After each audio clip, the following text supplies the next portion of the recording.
This morning, an update from Oklahoma's senior U.S. Senator James Lankford on national headlines, including the latest in Minneapolis. Out in Washington, reports of a potential deal between President Donald Trump and Senate Minority Leader Chuck Schumer on restrictions for federal immigration agents. And this as Democrats threaten a partial government shutdown. So let's welcome in right now, Senator Lankford. Good morning to you, and thanks for being here.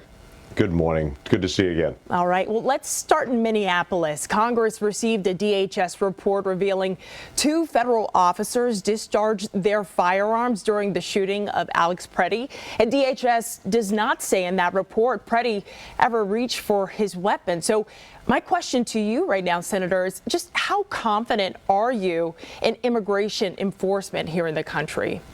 Yeah, we have thousands of arrests that are happening around the country every single day at this point. And obviously what happened in Minnesota, that is incredibly tragic, and that is atypical for an arrest that's actually occurring.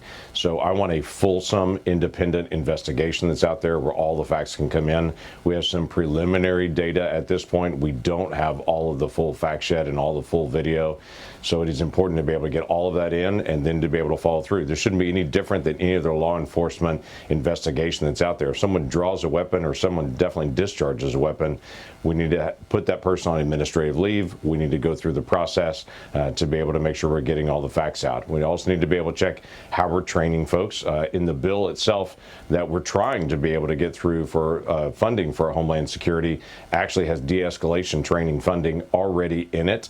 It has been one of our frustrations that Democrats are currently threatening to shut the government down over this when we already have things like de-escalation training in it. Body-worn cameras are already funded in this bill. There's a lot of things that we all believe in and all think are important for basic law enforcement and trust of the American people to be in this bill. And so it's been the confusing part of the threats about shutdowns when we all seem to agree on a lot of these areas and have already funded it. So the president has sent Tom Homan to help in Minneapolis, and in D.C. he's having some discussions with Chuck Schumer. So what have you learned about this deal? Is it good?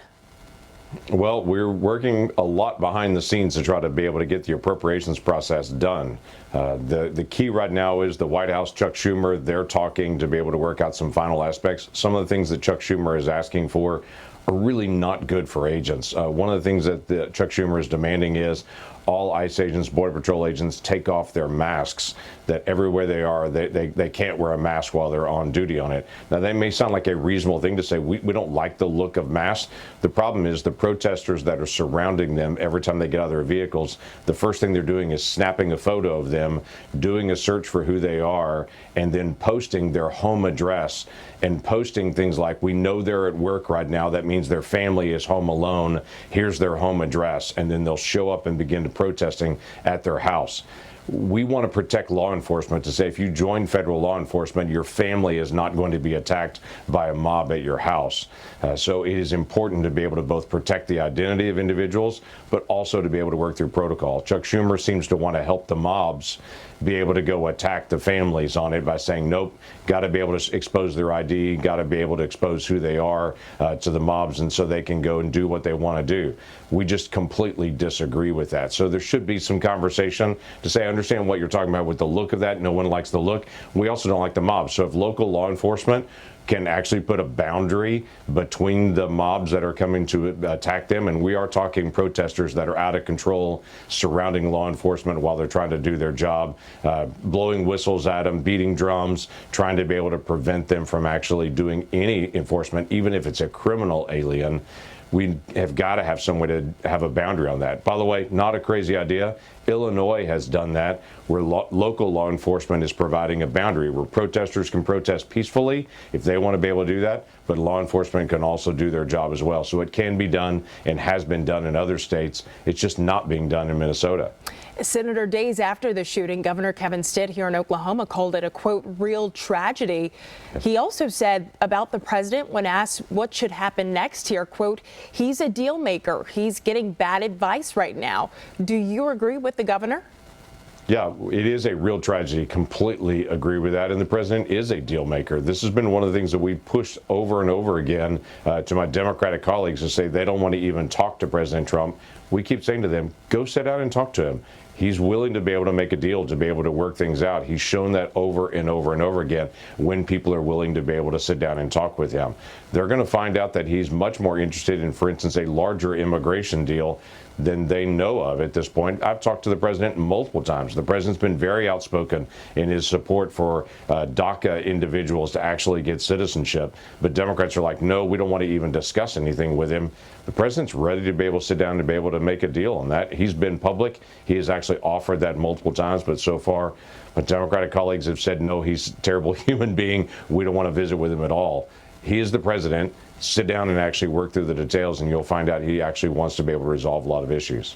And last question here, Senator, because in the days since the shooting in Minneapolis, we have seen some debates around the Second Amendment and also at least one attack on Congresswoman Ilhan Omar. So what message do you have to Oklahomans watching? Yeah, obviously, we do not encourage in any way political violence. I'm going to speak out for Ilhan Omar, who I vote against every day on things and don't philosophically agree with. I'm going to support her right to be able to speak out for the people that she represents, be able to share those values, and to be able to live safely, to be able to articulate those issues. With the United States of America, we don't stand for political violence.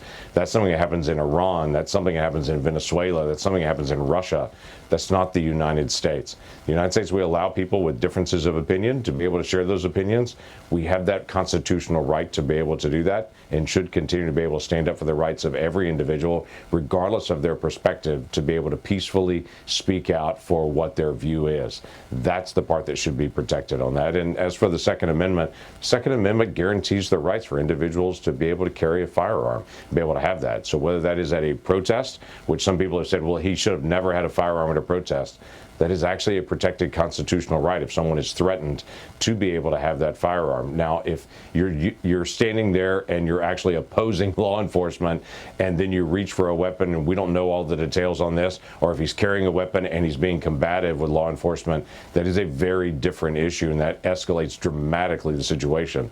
But the right of an individual to peacefully carry a firearm is still a protected right in America and should remain.